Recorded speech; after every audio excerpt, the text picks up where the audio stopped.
New ইয়র্কে বিএনপির সহযোগী জাতীয়তাবাদী ফোরামের এক প্রতিবাদ সমাবেশে অন্তর্বর্তী সরকারের আলোচনা করে বলা হয় যে 1 থেকে 11-তে গঠিত মঈন ফখরুদ্দিনের আমলে দায়েরকৃত রাজনৈতিক প্রতিহিংসা পরায়ণ মামলা থেকে জামায়াতে ইসলামের নায়েবে আমিরকে অব্যাহতি দেয়া হলেও নীলফামারী 1 আসনের এমপি ও বিএনপির কেন্দ্রীয় নির্বাহী কমিটির সদস্য প্রকৌশলী শাহরিন ইসলাম চৌধুরী তুহিনকে কারাগারে নেওয়া হয়েছে।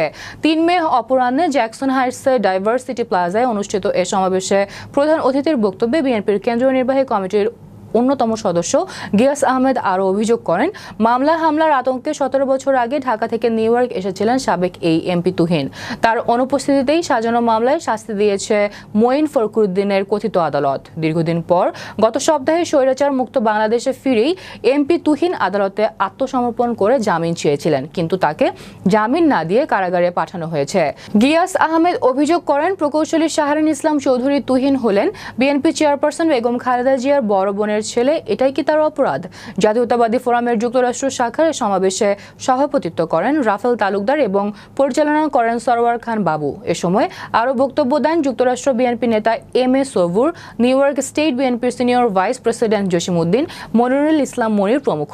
তুহিন শাহরিন ইসলাম তুহিন, যিনি আমাদের ম্যাডাম বেগম খালেদা জিয়ার বড় বোনের ছেলে, এই আওয়ামী বিএনপি পরিবারের হওয়ার কারণে তিনি বাংলাদেশে যাওয়ার পরে তাকে জেলে ঢুকিয়েছে, জামিন দেওয়া হয় নাই।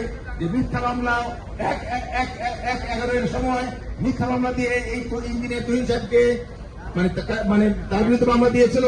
তিনি যুক্তরাষ্ট্রে চলে এসেছেন এবং স্বৈরাচার পতনের আন্দোলনে আমাদের সাথে ছিলেন, 16 বছর ছিলেন এবং তাকেও এই একই মামলায় জামাতের নায়েবে আমির ডক্টর তাহেরকে জামিন দেওয়া হয়েছে।